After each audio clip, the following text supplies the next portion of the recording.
ನಮಸ್ಕಾರ ರೀ. ಇವತ್ತು ಹೋಳು ಬದ್ನಿಕಾಯಿ ಪಲ್ಯ ತೋರಿಸ್ತಾನೆ ಬರ್ರಿ. ಸೂಪರ್ ಆದಂಥ ಹೋಳು ಬದ್ನಿಕಾಯಿ, ಫ್ರೆಶ್ ಬದ್ನಿಕಾಯಿ ಇರಬೇಕು. ಸಿಂಪಲ್ ಆದಂಥ ಒಂದು ಬದ್ನಿಕಾಯಿ ಪಲ್ಯ, ಹಬ್ಬದ ದಿನ ಹೋಳಿಗೆ ಜೊತೆಗೆ ಉಣ್ಣಂಥ ಒಂದು ಬದ್ನಿಕಾಯಿ ಪಲ್ಯ ತೋರಿಸ್ತಾನೆ ನೋಡ್ರಿ. ಒಂದು ಫ್ಯಾನ್ ಇಟ್ಟು 2 ಟೇಬಲ್ ಸ್ಪೂನ್ ಎಣ್ಣೆ ಹಾಕೋಣ. ಬದ್ನಿಕಾಯಿನ ತೊಳೆದು ಉದ್ದುದ್ದಕ್ಕೆ ಹೋಳು ತೆಳ್ಳಗೆ ಹೆಚ್ಕೊಂಡಿದ್ದಾಗೈತಿ. ಟೊಮೆಟೊ ಈರುಳ್ಳಿ ಹೆಚ್ಕೊಂಡೈತಿ. ಈಗ ನೋಡ್ರಿ, ಎಣ್ಣೆ ಕಾದಿಂದ ಸಾಸಿವೆ ಜೀರಿಗೆ ಹಾಕಿ ಚಟಪಟ ಅಂದ ನಂತರ ಈರುಳ್ಳಿ ಹಾಕೊಂಡು ದೊಡ್ಡ 2 ಈರುಳ್ಳಿ ಬೇಕು. ತೆಳ್ಳಗೆ ಉದ್ದಕ್ಕೆ ಹೆಚ್ಕೋಬೇಕು ಈರುಳ್ಳಿ. ನೋಡಿರಿ, ಬದ್ನಿಕಾಯಿ ಎಷ್ಟು ಫ್ರೆಶ್ ಅದಾವು, ಹಸಿವ ತಿನ್ನಂಗೆ ಅದಾವೆ ನೋಡ್ರಿ, ಕಡ್ಕೊಂಡು ಊಟದಾಗ ಹಂಗೆ ಅದಾವು. ಇವಾಗ ನೋಡ್ರಿ, ಸಾಸಿವೆ ಚಟಪಟ ಅಂದಿಂದ ಈರುಳ್ಳಿ, ದೊಡ್ಡ 2 ಈರುಳ್ಳಿನ ತೆಳ್ಳಗೆ ಉದ್ದಕ್ಕೆ ಹೆಚ್ಚಿ ಹಾಕೋಣ. ಹಸಿ ಸ್ಮೆಲ್ ಹೋಗಿ ಚೆಂದಾಗಿ ಇವು ಬೇಯಬೇಕು. ಆ ಥರ ಬಾಡಿಸ್ಕೊಳೋಣ. ಚೆಂದ ಬಾಡಿಸ್ಕೊಳೋಣ, ಹಸಿ ಸ್ಮೆಲ್ ಹೋಗ್ಬೇಕು. ಇವು ಮೀಡಿಯಮ್ ಉರಿ ಇರಲಿ. ಆನಂತರ ಒಂದೇ ಒಂದು ಹಣ್ಣಾದಂಥ ಟೊಮೆಟೊ ಹಾಕೀನಿ ರುಚಿಗೋಸ್ಕರ. ಇದನ್ನು ಕೂಡ ಬಾಡಿಸ್ಕೊಳೋಣ. ಇಂಪಾರ್ಟೆಂಟ್ ಹೋಳು ಬದ್ನಿಕಾಯಿ ಪಲ್ಯಕ್ಕಿಲ್ಲ ನೋಡ್ರಿ, ಹಸಿ ಮೆಣಸಿನ್ಕಾಯಿ ಪೇಸ್ಟ್ ಮಾಡಿ ಇಟ್ಕೊಂಡ್ಬಿಟ್ಟಿರ್ತೀವಿ ನಾವು.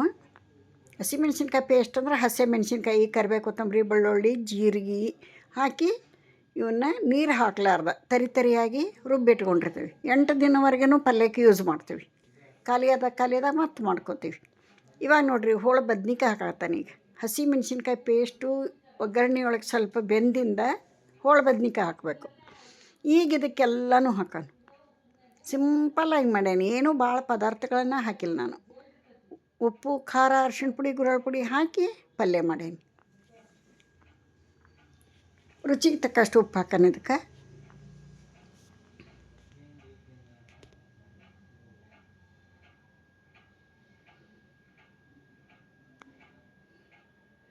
ರುಚಿಗೆ ತಕ್ಕಷ್ಟು ಉಪ್ಪು ಹಾಕೋಣ. ಅರಿಶಿಣ ಪುಡಿ ಹಾಕೋಣ, ಗುರಳ್ ಪುಡಿ ಹಾಕೋಣ.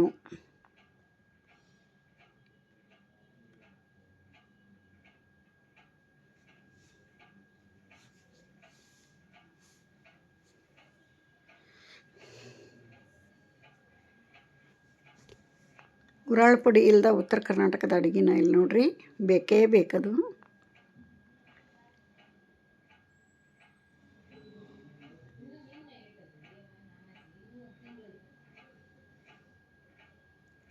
ಇದನ್ನೆಲ್ಲ ಮಿಕ್ಸ್ ಮಾಡೋಣ ಚೆಂದಾಗಿ.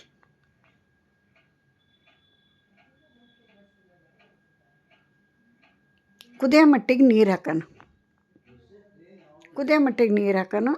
ಇದು ಒಂದು 5 ನಿಮಿಷದಾಗ ಮೀಡಿಯಮ್ ಉರಿಯೊಳಗೆ ಕುದ್ದು ರೆಡಿ ಆಗಿಬಿಡ್ತೈತೆ ಪಲ್ಯ. ಸೂಪರ್ ಟೇಸ್ಟಿಯಾದಂಥ ಪಲ್ಯ ರೆಡಿ ಆಗ್ತೈತಿ. ಸಿಂಪಲ್ಲಾಗಿ ಒಂದು ಹೋಳು ಬದ್ನಿಕಾಯಿ ಪಲ್ಯ ಇದು. ಇದನ್ನು ಮೇಲೆ ಪ್ಲೇಟ್ ಮುಚ್ಚಿ ಆಗಾಗ ತೆಗೆದು ಕೆಳಗಿನ ಮೇಲಿಂದ ಕೆಳಗೆ ತಿರುವಾಡಿ ಬೇಯಿಸ್ಕೋಬೇಕು. ಯಾರೆಲ್ಲ ವಿಡಿಯೋ ನೋಡ್ತೀರಿ, ಇಷ್ಟ ಆದ್ರೆ ಒಂದು ಲೈಕ್ ಮಾಡಿರಿ. ಹೊಸಬ್ರು ನೋಡ್ತಿದ್ರೆ ಪ್ಲೀಸ್ ಸಬ್ಸ್ಕ್ರೈಬ್ ಮಾಡ್ಕೊಂಡು ವಿಡಿಯೋ ನೋಡಿರಿ ಅಂತ ರಿಕ್ವೆಸ್ಟ್ ಮಾಡ್ಕೋತೀನಿ. ನೋಡ್ರಿ, ಈ ಥರ ಇದನ್ನ ಕೆಳಗೆ ಮೇಲೆ ಮಾಡಿ ಚೆಂದ ಬೇಯಿಸ್ಕೋಬೇಕು. ಜಲ್ದಿ ಬೇಯ್ತೈತಿ, ಯಾಕಂದ್ರೆ ಹೋಳು ತೆಳ್ಳಗೆ ಹೆಚ್ಚೀನಿ, ಪಟ್ಟಂತ ಬೇಯ್ತೈತಿ. ಬಿಸಿ ಜೋಳದ ರೊಟ್ಟಿಗೆ, ಚಪಾತಿಗೆ, ಅನ್ನಕ್ಕೆ ಸೈಡ್ ಡಿಶ್ ಆಗಿ, ಈ ಹಬ್ಬದ ಊಟ, ಈಗ ಹಬ್ಬ ಐತಿ, ಹಬ್ಬದಾಗ ಹೋಳಿಗೆ ಕಡುಬು ಮಾಡ್ತೀವಿ, ಅದಕ್ಕೆ ಸೈಡಿಗೆ ಇದು ನಂಚ್ಕೊಂಡು ಹಾಕಿದ್ರೆ ಏನು ರುಚಿ ಅಂತೀರಿ ನೀವು.